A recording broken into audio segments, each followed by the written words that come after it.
Witam Państwa bardzo serdecznie. Chciałabym się skupić w mojej prezentacji. Good afternoon, ladies and gentlemen. In my presentation, I would like to present you with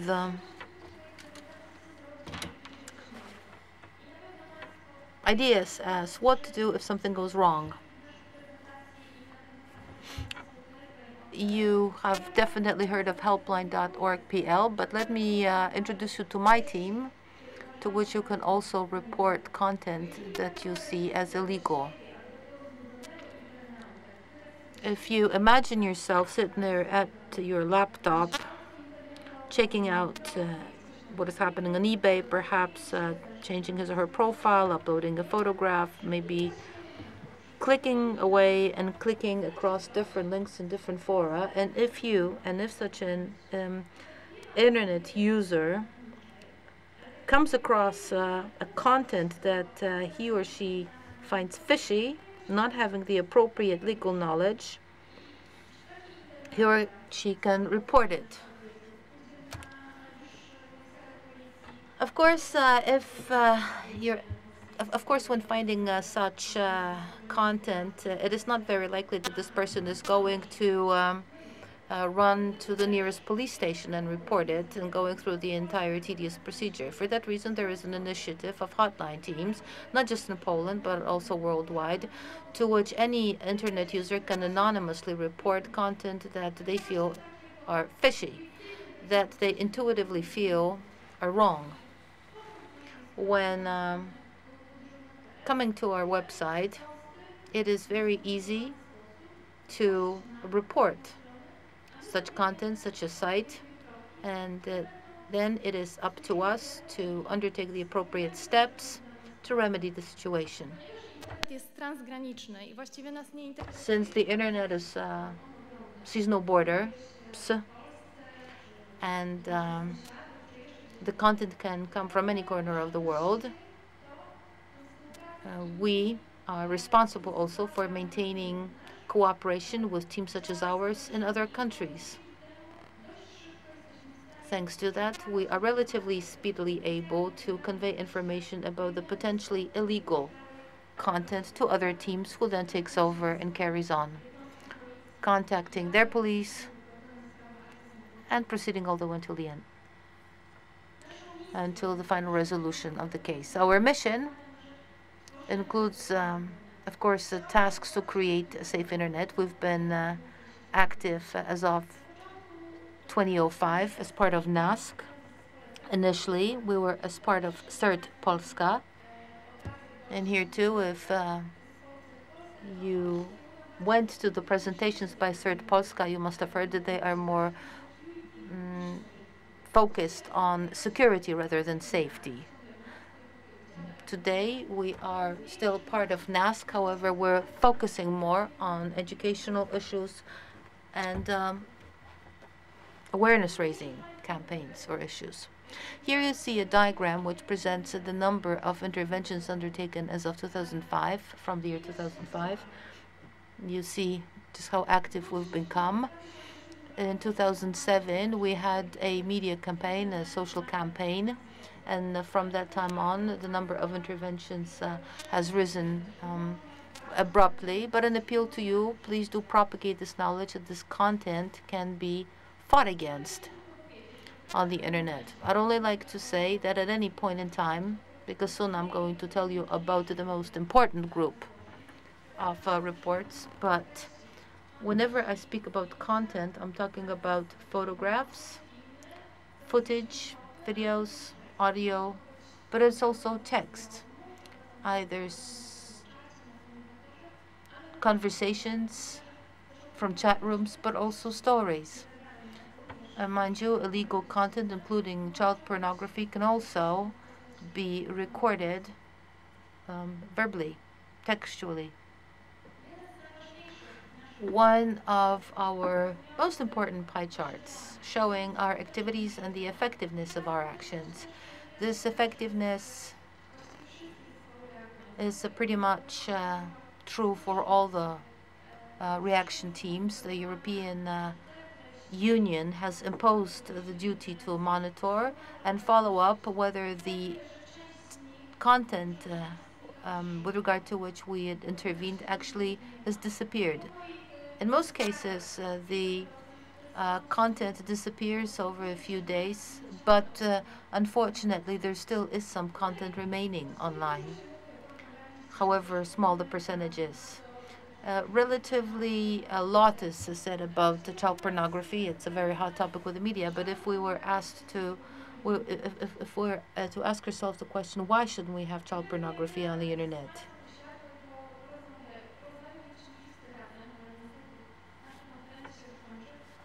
If we were to discuss the issue, then I'm sure that we'd probably be able to name four main reasons why. First of all, because such content is illegal, and that's beyond discussion. Such content is illegal in most countries. There's no doubt about it. But because such a content can also cause a secondary victimization. So first of all, we have a victim who's been harassed, who's been harmed, and what we do when we see child pornography, we're actually seeing a proof of a crime, evidence of crime, and for that reason this should be deleted, eliminated from the internet.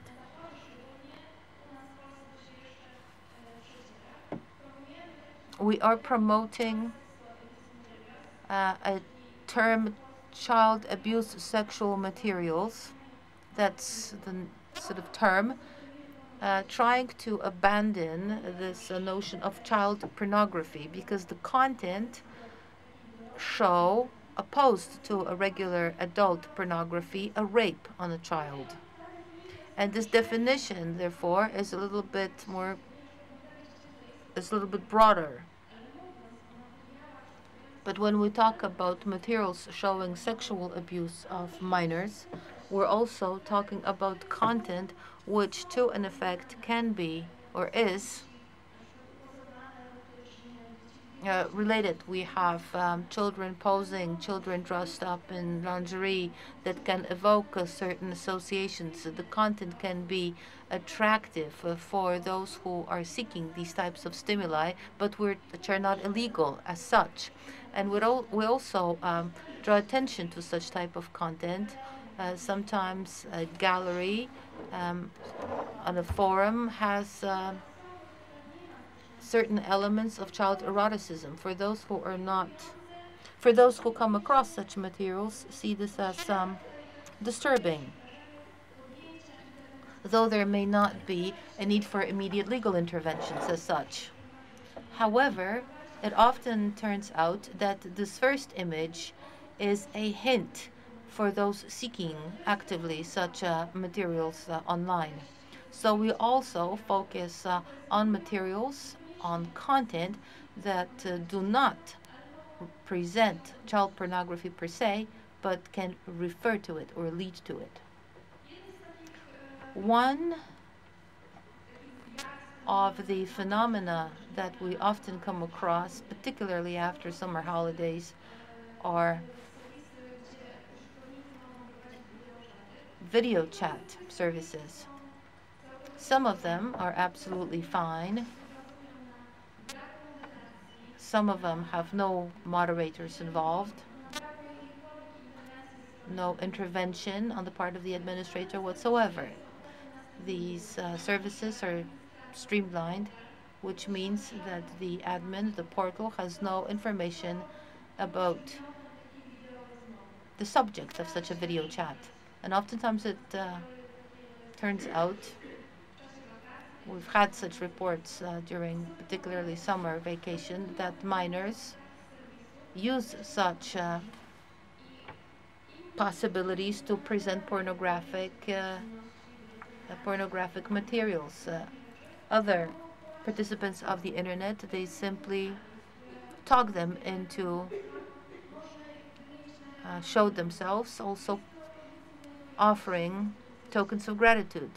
This is simply child prostitution, and it is very difficult to prove to anybody and analyze the cases such as that, because when we enter the profile of such a user, this video chat is long gone.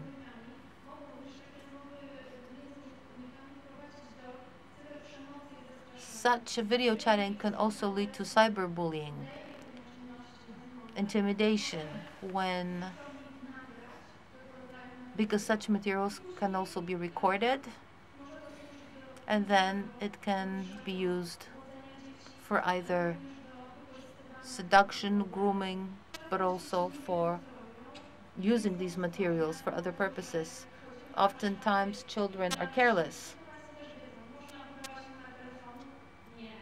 Even though children apparently know that, for example, they shouldn't give their phone numbers to anybody, but of course they have their phone numbers on their profiles. What can we do?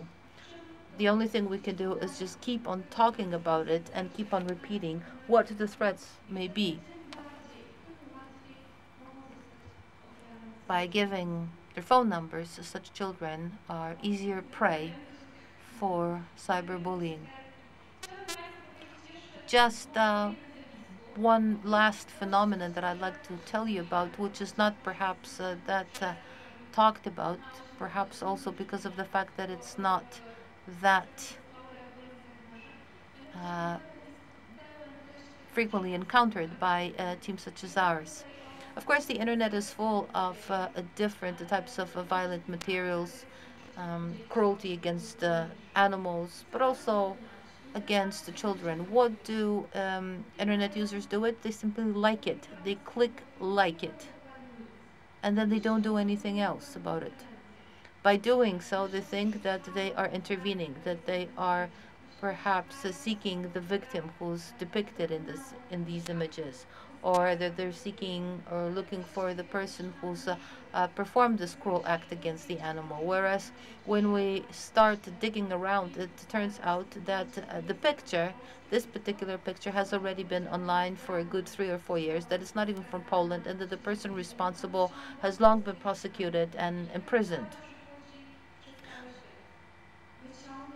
But we are still seeking, liking, sharing violence, showing this violence. Let's pull our forces together. Let's find this person responsible. Whereas such activities absolutely senseless. Whenever we see such type of materials, we either need to report such material to a team such as ours, to the police, or the administrators of the given portal. Then the real, genuine, and needed activities are undertaken. I've recently had a case when a girl was passing by a shelter for animals, and she was disturbed by a woman. She noticed a woman who was treating her dog badly. She filmed this woman. She went back home, uploaded this footage, and of course this led to a huge hullabaloo about how badly animals are treated on the internet. A huge storm erupted. After a few days,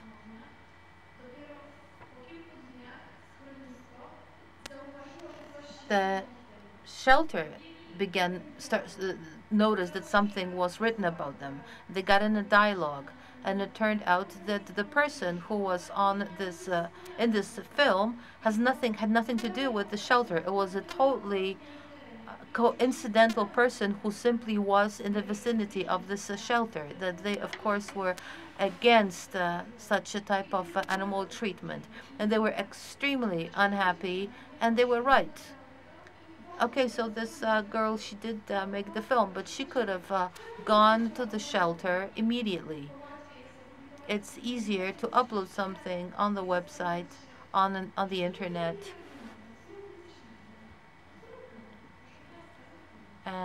Right. Since we have very little time, I'd only like to draw your attention, and this particularly applies to the smaller or the younger internet users. Whenever we ask what they do on the internet, they usually play games. First, they use the bigger services, and because after a while they get bored, they go into different services where the games are different, there are more of them, etc., etc., and something terrible begins to happen, because at least some of the services are not applicable to children, are not for children. For example, it is impossible to switch off or block erotic games or games with erotic elements. These games sometimes are simply taken from other parts of the world, sometimes also in different languages, and the child, not until he or she enters the game can he find out what it is. When we talk about the games that we install in our different devices, we have the parental guidance label, PG.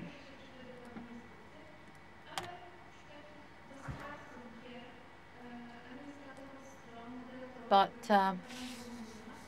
of course, such labels are not there online.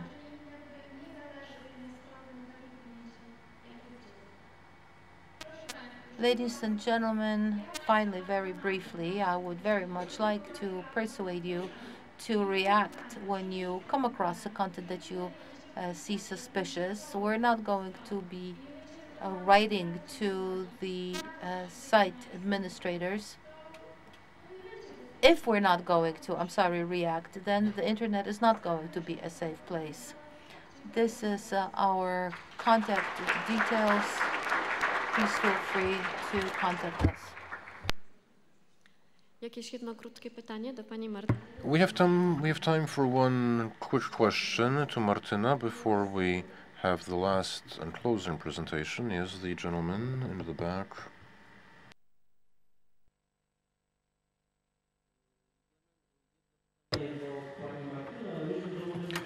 I think this question could equally well be addressed to the previous presentation.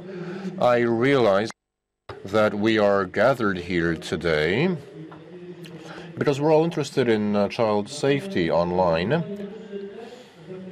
But what about the safety of teenagers, of older children, kids who are more aware, have greater skills? In Dyżurnet and in Google, I'm sure you ought to have this.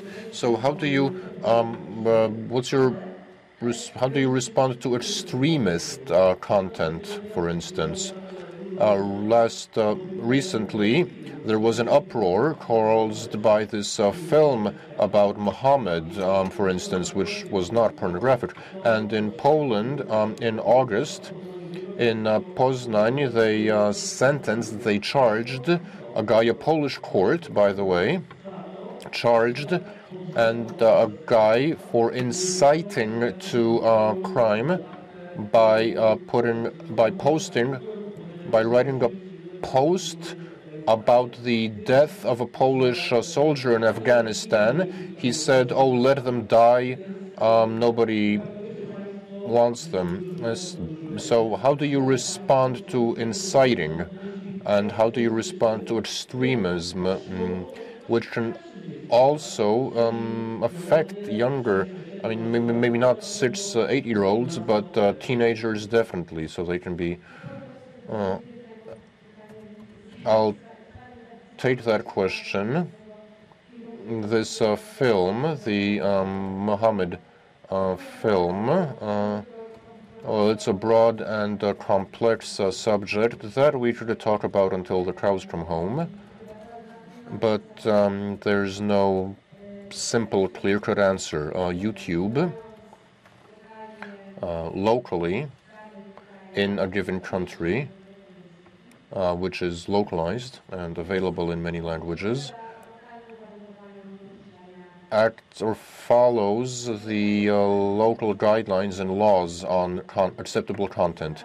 But since it is a U.S., since it's U.S., it firmly adheres to the First Amendment, which provides for freedom of speech, freedom of expression. The case you mentioned is indeed controversial.